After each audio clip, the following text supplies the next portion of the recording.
Hello friends, good evening. मैं शिवानी गुप्ता स्वागत करती हूँ आपके अपने यूट्यूब चैनल दक्ष स्टडी सेंटर में। तो दोस्तों, आप सभी कैसे हैं?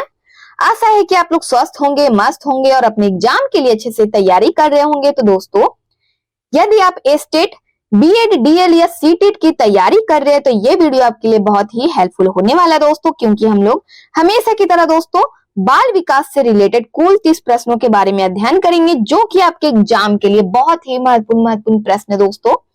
इसलिए आप वीडियो को मिस ना करिए, वीडियो के अंतिम समय तक अवश्य बने रहिए, ताकि दोस्तों आपके नजरों से एक भी प्रश्न ना छूटे और आप अपने एग्जाम के लिए अच्छे से प्रिपेयर हो सके। और यह हमारा 17 नंबर का क्लास है। तो आपसे निवेदन है कि इससे पहले जो भी क्लास है दोस्तों, एक बार आप जरूर से जरूर देख लीजिए और प्रतिदिन शाम 7 बजे दोस्तों क्लास आप बाल विकास का जरूर से ज्वाइन कीजिए। तो बिना समय गवाए हम लोग पहले प्रश्न पर ध्यान देंगे, जो कि दोस्तों हमारा पहला प्रश्न है। ध्यान दीजिएगा। जॉन डीवी द्वारा समर्थित लैब विद्यालय के उदाहरण है दोस्तों। बताइए, पब्लिक विद्यालय, सामान्य विद्यालय, फैक्ट्री विद्यालय या फिर प्रगतिशील विद्यालय। तो इनमें से हमारा इसका आंसर क्या होगा? जॉन डीवी द्वारा समर्थित लैब विद्यालय के उदाहरण है दोस्तों प्रगतिशील विद्यालय। हमारा डी ऑप्शन इस प्रश्न का आंसर हो जाएगा। अगला प्रश्न है, ध्यान दीजिएगा दोस्तों। बाल केंद्रित शिक्षा के समर्थन निम्नलिखित में से किस विचारक द्वारा किया गया है दोस्तों? बताइए, एरिक्सन द्वारा, ठीक है, या फिर दोस्तों चार्ल्स डार्विन द्वारा, बीएफ स्किनर द्वारा या फिर दोस्तों जॉन डीवी द्वारा। तो इनमें से हमारा इस प्रश्न का आंसर क्या होगा दोस्तों? बताइए अपने कमेंट बॉक्स में। बाल केंद्रित शिक्षा के समर्थन निम्नलिखित में से किस विचारक द्वारा किया गया था दोस्तों? बहुत ही महत्वपूर्ण प्रश्न है आपके एग्जाम के लिए। तो इनमें से हमारा इस प्रश्न का आंसर हो जाएगा, ध्यान दीजिएगा दोस्तों, डी ऑप्शन। बाल केंद्रित शिक्षा के समर्थन जॉन डीवी विचारक द्वारा किया गया दोस्तों। हमारा डी ऑप्शन इस प्रश्न का आंसर हो जाएगा। अगले प्रश्न पर इसी प्रकार ध्यान दीजिएगा। शिक्षण में अधिगम पर बल देने वाला परिवर्तन हो सकता है दोस्तों परीक्षा परिणामों पर केंद्रित होकर।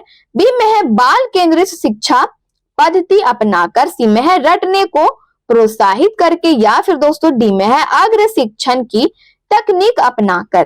तो इनमें से हमारा इसका सही आंसर क्या होगा दोस्तों? बताइए अपने कमेंट बॉक्स में। शिक्षण में अधिगम पर बल देने वाला परिवर्तन हो सकता है दोस्तों, बताइए कैसे?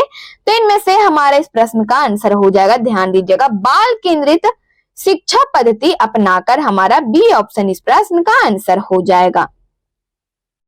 अगला प्रश्न है, ध्यान दीजिएगा। एक बाल केंद्रित कक्षा में बच्चे सामान्यतः सीखते हैं दोस्तों। बताइए क्या सीखते हैं? वैयक्तिक और सामूहिक दोनों रूप में। बी में है मुख्य रूप से शिक्षक से, सी में है ध्यान दीजिएगा वैयक्तिक रूप से, डी में है समूहों में। तो इनमें से हमारा इसका आंसर क्या होगा दोस्तों? बताइए, एक बाल केंद्रित कक्षा में बच्चे समानता सीखते हैं दोस्तों। बताइए इनमें से हमारा इसका आंसर क्या होगा? तो इनमें से हमारा इस प्रश्न का आंसर हो जाएगा, ध्यान दीजिएगा, ए ऑप्शन। एक बाल केंद्रित कक्षा में बच्चे समानता सीखते हैं वैयक्तिक और सामूहिक दोनों रूप में। हमारा ए ऑप्शन इसका आंसर है।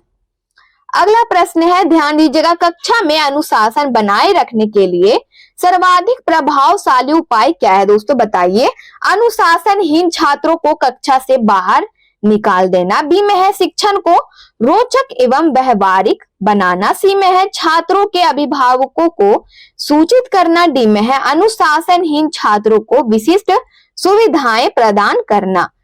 तो इनमें से हमारा इस प्रश्न का आंसर क्या होगा दोस्तों? बताइए, कक्षा में अनुशासन बनाए रखने के लिए सर्वाधिक प्रभावशाली उपाय क्या है दोस्तों? इनमें से तो शिक्षण को रोचक एवं व्यवहारिक बनाना। हमारा बी ऑप्शन इस प्रश्न का आंसर हो जाएगा।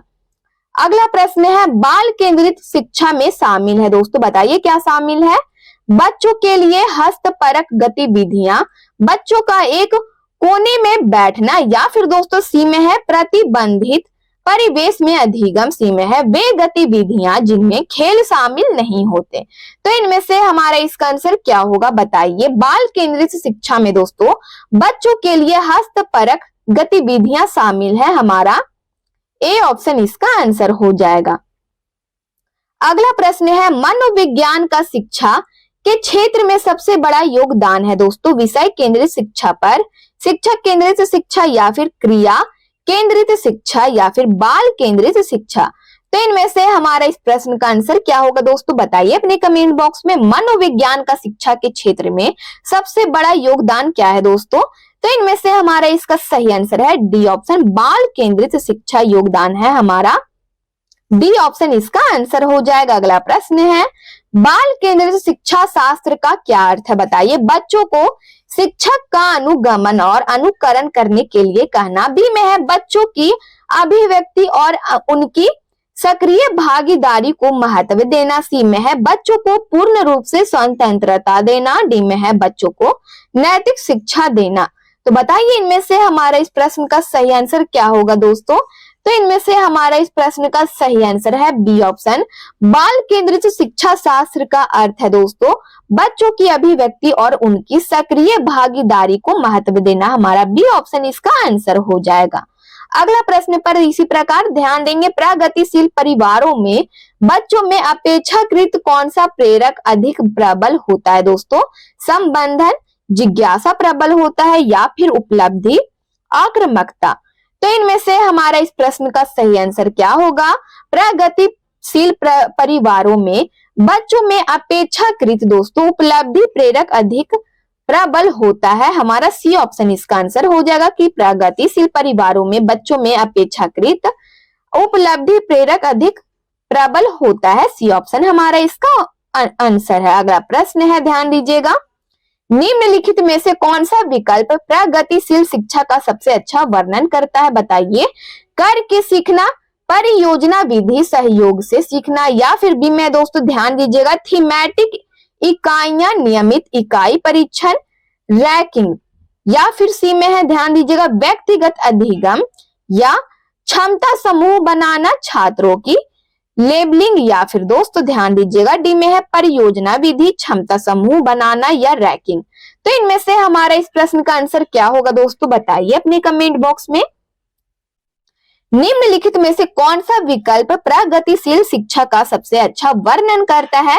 तो करके सीखना, परियोजना विधि, सहयोग से सीखना। हमारा दोस्तों ए ऑप्शन इस प्रश्न का आंसर हो जाएगा कि करके सीखना, परियोजना विधि, सहयोग से सीखना सबसे अच्छा वर्णन करता है दोस्तों। हमारा ए ऑप्शन इस प्रश्न का आंसर हो जाएगा। अगला प्रश्न है, प्रगतिशील शिक्षा के बारे में निम्नलिखित में से कौन सा कथन बताता है शिक्षा स्वयं ही जीवन है दोस्तों। बहुत ही महत्वपूर्ण प्रश्न है आपके एग्जाम के लिए।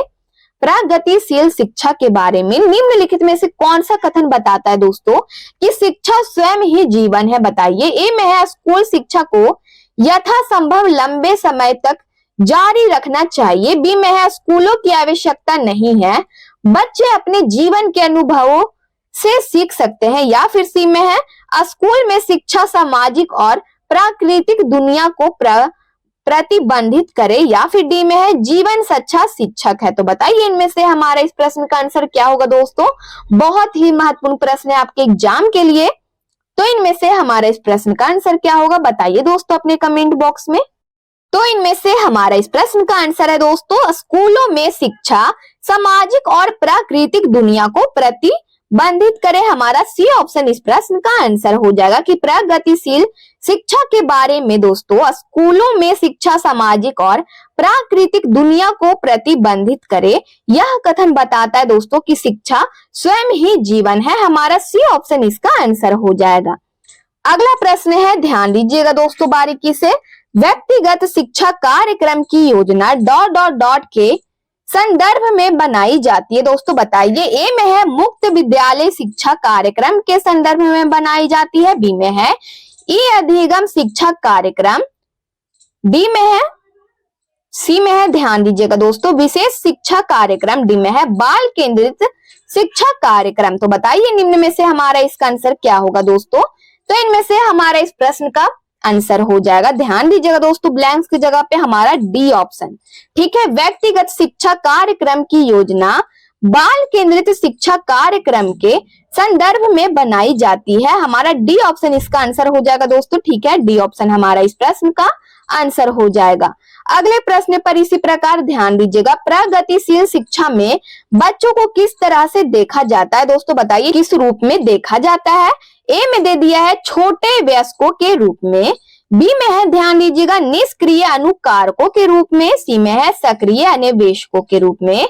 डी में है, खाली स्लेटों के रूप में। तो बताइए इनमें से हमारा निम्न में से क्या होगा दोस्तों कि प्रगति शिक्षा में बच्चों को किस तरह से देखा जाता है। तो इनमें से हमारा इसका आंसर हो जाएगा सक्रिय अन्वेषकों के रूप में। हमारा सी ऑप्शन इसका आंसर हो जाएगा। अगला प्रश्न है, ध्यान दीजिएगा दोस्तों प्रश्न की ओर। तो हमारा प्रश्न है, एक प्रगतिशील कक्षा में विद्यार्थियों के द्वारा ज्ञान की संरचना की जाती है। बी में है, विद्यार्थियों के द्वारा निष्क्रिय रूप में ज्ञान प्राप्त किया जाता है। सी में है, विद्यार्थियों के द्वारा ज्ञान को उसी रूप में दोहराया जाता है। डी में है, शिक्षक के निर्देशों के अनुसार विद्यार्थी के द्वारा ज्ञान का अनुस्मरण किया जाता है। तो इनमें से हमारे इस प्रश्न का आंसर क्या होगा दोस्तों, बताइए अपने कमेंट बॉक्स में। एक प्रगतिशील कक्षा में दोस्तों विद्यार्थियों के द्वारा ज्ञान की संरचना की जाती है। हमारा ए ऑप्शन इस प्रश्न का आंसर हो जाएगा। अगले प्रश्न पर इसी प्रकार ध्यान दीजिएगा, निम्नलिखित में से कौन सी अभिवृत्ति एक प्रगतिशील कक्षीय माहौल के अनुसार है दोस्तों। निर्णय निर्धारण में बच्चों की सहभागिता। बी में है, भय मुक्त अधिगम वातावरण की संरचना। सी में है, विद्यार्थियों की व्यक्तिगत भिन्नताओं का ध्यान रखना। डी में है, अध्यापक द्वारा बाह्य अनुशासन कायम करना। तो इनमें से हमारे इस प्रश्न का आंसर क्या होगा दोस्तों, बताइए अपने कमेंट बॉक्स में। तो हमारा इसका सही आंसर है सी ऑप्शन। निम्नलिखित में से कौन सी अभिवृत्ति एक प्रगतिशील कक्षीय माहौल के अनुसार है दोस्तों। तो विद्यार्थियों की व्यक्तिगत भिन्नताओं का ध्यान रखना, हमारा सी ऑप्शन इसका आंसर हो जाएगा। अगला प्रश्न है, ध्यान दीजिएगा, एक प्रगतिशील कक्षा में निम्न में से कौन सी मूल्यांकन विधि का इस्तेमाल नहीं होता होगा, बताइए। ए में है, अध्यापकों द्वारा मननशील जर्नल का इस्तेमाल। बी में है, सब मूल्यांकन एक समकक्षी मूल्यांकन। या फिर दोस्तों ध्यान दीजिएगा, सी में है, केवल मानक निर्देशित मूल्यांकन पर आश्रय। डी में है, विद्यार्थियों के ध्यान दीजिएगा पोर्टफोलियो तैयार करना। तो इनमें से हमारे इस प्रश्न का आंसर क्या होगा दोस्तों, बताइए अपने कमेंट बॉक्स में। तो इनमें से हमारा इसका सही आंसर है, एक प्रगतिशील कक्षा में निम्न में से कौन सी मूल्यांकन विधि का इस्तेमाल नहीं होता होगा दोस्तों। तो हमारा इनमें से सही आंसर हो जाएगा सी ऑप्शन। एक प्रगतिशील कक्षा में केवल मानक निर्देशित मूल्यांकन पर आश्रय मूल्यांकन विधि का इस्तेमाल नहीं होता होगा। हमारा दोस्तों सी ऑप्शन इस प्रश्न का आंसर हो जाएगा। अगले प्रश्न पर इसी प्रकार ध्यान देंगे, एक बच्चे की मानसिक आयु 12 वर्ष एवं वास्तविक आयु 10 वर्ष है, तो उसकी बुद्धि लब्धि मीन्स IQ क्या होगी दोस्तों, बताइए। बहुत बार दोस्तों इस प्रश्न का आंसर मैं बता चुकी हूं, तो बताइए इनमें से हमारा क्या होगा, 110, 100, 120 या दोस्तों 83। तो इनमें से हमारा इस प्रश्न का आंसर क्या होगा दोस्तों, बताइए अपने कमेंट बॉक्स में। तो 120 बुद्धि लब्धि होगी दोस्तों, हमारा सी ऑप्शन इसका आंसर हो जाएगा 120। अगले प्रश्न पर इसी प्रकार ध्यान दीजिएगा, एक बालक जिसकी बुद्धि लब्धि मीन्स IQ 105 है, उस वर्गीकृत किया जाएगा दोस्तों, उसे यहाँ पे होगा, ठीक है, उसे वर्गीकृत किया जाएगा श्रेष्ठ बुद्धि के अंतर्गत, सामान्य से अधिक बुद्धि, या फिर दोस्तों सामान्य बुद्धि के अंतर्गत, या फिर दोस्तों मंद बुद्धि के अंतर्गत वर्गीकृत किया जाएगा। तो इनमें से हमारा इस प्रश्न का आंसर क्या होगा दोस्तों, बताइए। एक बालक जिसकी बुद्धि लब्धि मीन्स IQ 105 है दोस्तों, उसे वर्गीकृत किया जाएगा दोस्तों, ध्यान दीजिएगा ऑप्शन की ओर। सी ऑप्शन दोस्तों सामान्य बुद्धि के अंतर्गत वर्गीकृत किया जाएगा, हमारा सी ऑप्शन इसका आंसर हो जाएगा। अगला प्रश्न है, ध्यान दीजिएगा दोस्तों, हार्वर्ड गार्नर द्वारा निम्नलिखित में से एक को छोड़कर बाकी सभी बुद्धि के प्रकार बताए गए हैं दोस्तों, बताइए। भाषा को छोड़कर सृजनात्मकता, अंत व्यक्तिक कौशल, या फिर अंतः व्यक्तिक संबंध। तो इनमें से हमारा इस प्रश्न का आंसर क्या होगा, बताइए। सृजनात्मकता दोस्तों, बी ऑप्शन हमारा इसका आंसर हो जाएगा कि हार्वर्ड गार्नर द्वारा सृजनात्मकता को छोड़कर बाकी सभी बुद्धि के प्रकार बताए गए हैं। सृजनात्मकता क्या है दोस्तों, बुद्धि का प्रकार नहीं है, नहीं बताया गया है, ठीक है। अगले प्रश्न पर इसी प्रकार ध्यान दीजिएगा, गार्डनर ने 7 बुद्धि का अधिमान निर्धारित किया, इनमें से कौन सा नहीं है दोस्तों, बताइए इनमें से कौन सा नहीं है। स्थान संबंधी बुद्धि, भावनात्मक बुद्धि, अंत व्यक्तिक बुद्धि, या फिर भाषात्मक बुद्धि।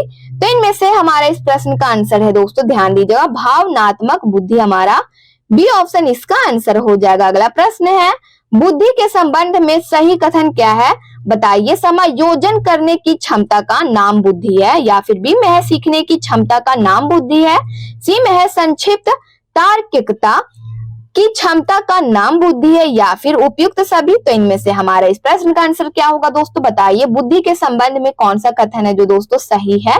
तो हमारा इनमें से सही आंसर हो जाएगा, ध्यान दीजिएगा, समायोजन करने की क्षमता का नाम बुद्धि है, ये भी हमारा सही है। सीखने की क्षमता का नाम बुद्धि है, ये भी हमारा बिल्कुल सही है दोस्तों। संक्षिप्त तार्किकता की क्षमता का नाम बुद्धि है, ये भी हमारा सही आंसर हो जाएगा। अर्थात हमारा दोस्तों आंसर क्या है?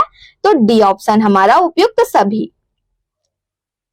अगला प्रश्न है, बुद्धि का कौन सा सिद्धांत सामान्य बुद्धि जिसको दोस्तों कैपिटल जी और विशिष्ट बुद्धि को कैपिटल एस की उपस्थिति का समर्थन करता है? दोस्तों बताइए। नियमित प्रतिकूल सिद्धांत, बी में है गिलफोर्ड के बुद्धि का सिद्धांत, सी में है स्पीयरमैन का द्विखंड सिद्धांत, डी में है वर्नोन का पदानुक्रम सिद्धांत। तो बताइए दोस्तों, बुद्धि का कौन सा सिद्धांत सामान्य बुद्धि को दोस्तों कैपिटल जी से और विशिष्ट बुद्धि को कैपिटल एस की उपस्थिति का समर्थन करता है? तो इनमें से हमारा इस प्रश्न का आंसर क्या होगा? बताइए अपने कमेंट बॉक्स में।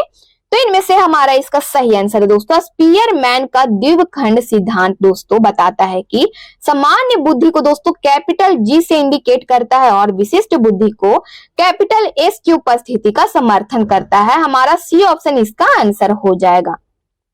अगला प्रश्न है, ध्यान दीजिएगा, बुद्धि लब्धि मीन्स IQ मापन के जन्मदाता कौन है? दोस्तों बहुत ही महत्वपूर्ण प्रश्न है आपके एग्जाम के लिए। बताइए, स्टर्न है, बीने या टर्मैन, या इनमें से कोई नहीं? तो इनमें से हमारा इस प्रश्न का आंसर क्या होगा दोस्तों? बताइए। बुद्धि लब्धि मीन्स IQ के मापन के दोस्तों जन्मदाता कौन है? तो इनमें से हमारा इस प्रश्न का आंसर हो जाएगा दोस्तों, बहुत ही महत्वपूर्ण प्रश्न है, टर्मैन। दोस्तों आपके एग्जाम में पूछा गया प्रश्न है दोस्तों, तो हमारा इस प्रश्न का आंसर क्या होगा? तो टर्मैन। बुद्धि लब्धि मीन्स IQ के मापन के जन्मदाता दोस्तों टर्मैन है। हमारा सी ऑप्शन इसका आंसर है। अगला प्रश्न है, ध्यान दीजिएगा, जड़ बुद्धि वाले बालक का IQ मीन्स बुद्धि लब्धि कितनी होगी? दोस्तों बताइए कितनी होती है? 11 से 120, 81 से 110, या फिर दोस्तों 71 से 80, या 71 से कम? तो इनमें से हमारे इस प्रश्न का आंसर हो जाएगा डी ऑप्शन 71 से कम। ठीक है। अगले प्रश्न पर इसी प्रकार ध्यान देंगे, बुद्धि के बहुकारक सिद्धांत के प्रतिपादक कौन है? दोस्तों बताइए, जन्मदाता कौन है? बुद्धि के बहुकारक सिद्धांत के जन्मदाता या प्रतिपादक कौन है? ए में दे दिया है मैकडूगल, टर्मैन, थॉर्नडाइक या बर्ट। तो इनमें से हमारे इस प्रश्न का आंसर क्या होगा दोस्तों? बताइए। बुद्धि के बहुकारक सिद्धांत के प्रतिपादक दोस्तों थॉर्नडाइक है। हमारा सी ऑप्शन इसका आंसर हो जाएगा। अगले प्रश्न पर इसी प्रकार ध्यान दीजिएगा, गिलफोर्ड ने अभिसारी चिंतन पद का प्रयोग किसके समान अर्थ में किया है? दोस्तों बताइए। बुद्धि के समान अर्थ में किया है, सृजनात्मकता, बुद्धि एवं सृजनात्मकता, या फिर दोस्तों इनमें से कोई नहीं? तो इनमें से हमारा इसका सही आंसर हो जाएगा, ध्यान दीजिएगा दोस्तों, इनमें से कोई नहीं। हमारा डी ऑप्शन दोस्तों इसका आंसर हो जाएगा, इनमें से कोई नहीं। अगले प्रश्न पर इसी प्रकार ध्यान दीजिएगा, भाटिया बैटरी का प्रयोग निम्न में से किसके परीक्षण हेतु किया जाता है? दोस्तों व्यक्तित्व के परीक्षण हेतु किया जाता है, या फिर दोस्तों ध्यान दीजिएगा बुद्धि, सृजनात्मकता या अभिवृत्ति? तो इनमें से हमारा इसका आंसर हो जाएगा, ध्यान दीजिएगा दोस्तों बारीकी से, भाटिया बैटरी का प्रयोग दोस्तों बुद्धि परीक्षण हेतु किया जाता है। हमारा दोस्तों बी ऑप्शन इसका आंसर हो जाएगा। अगले प्रश्न पर इसी प्रकार ध्यान दीजिएगा, बुद्धि का तरल मोजेक मॉडल किसने दिया था? दोस्तों बताइए। कैटल ने, गिलफोर्ड, थर्स्टन, या फिर दोस्तों ध्यान दीजिएगा स्पीयरमैन? तो इनमें से हमारा इस प्रश्न का आंसर क्या होगा? बताइए दोस्तों अपने कमेंट बॉक्स में। तो इनमें से हमारा इसका सही आंसर है दोस्तों कैटल, ए ऑप्शन हमारा इसका आंसर हो जाएगा कि बुद्धि का तरल मोजेक मॉडल कैटल ने दिया था दोस्तों। हमारा ए ऑप्शन इसका आंसर है। अगला प्रश्न है, चेस तथा कार्ड को निम्न में किसमें वर्गीकृत किया जा सकता है? दोस्तों बहुत ही महत्वपूर्ण प्रश्न है आपके एग्जाम के लिए कि चेस तथा कार्ड को निम्न में किसमें वर्गीकृत किया जा सकता है? दोस्तों बताइए। लड़ाई वाले खेल में, बौद्धिक खेल में, प्रायोगिक खेल में, या गतिमान खेल में? तो इनमें से हमारा इसका आंसर हो जाएगा, ध्यान दीजिएगा, बौद्धिक खेल में। हमारा दोस्तों बी ऑप्शन इसका आंसर हो जाएगा कि बौद्धिक खेल में वर्गीकृत किया जा सकता है। अगला प्रश्न है, मनोवैज्ञानिक के अनुसार बुद्धि सीखने की क्षमता है, अमूर्त चिंतन की योग्यता है, या फिर दोस्तों या तो ए या बी ये सही है, या फिर दोस्तों डी में है ए और बी दोनों। तो इनमें से हमारा इस प्रश्न का आंसर क्या होगा दोस्तों, बताइए अपने कमेंट बॉक्स में। तो इनमें से हमारा इस प्रश्न का सही आंसर है, ध्यान दीजिएगा दोस्तों, मनोवैज्ञानिक के अनुसार बुद्धि दोस्तों सीखने की क्षमता भी है, अमूर्त चिंतन की योग्यता भी है। हमारा डी ऑप्शन इस प्रश्न का आंसर हो जाएगा। तो दोस्तों ये हमारा आज के क्लास का लास्ट प्रश्न था। यदि आप चैनल को पहली बार विजिट कर रहे हैं तो चैनल को बस सब्सक्राइब कर ले, बेल आइकन को ऑल में प्रेस कर ले दोस्तों, और वीडियो को लाइक करना ना भूले। अपने स्टडी ग्रुप में जरूर से शेयर कर ले दोस्तों, और कमेंट बॉक्स में आप लोग अपनी प्रतिक्रिया देते रहते हैं, इसके लिए दिल से धन्यवाद। मिलते हैं नेक्स्ट वीडियो में, तब तक के लिए जय हिंद जय भारत।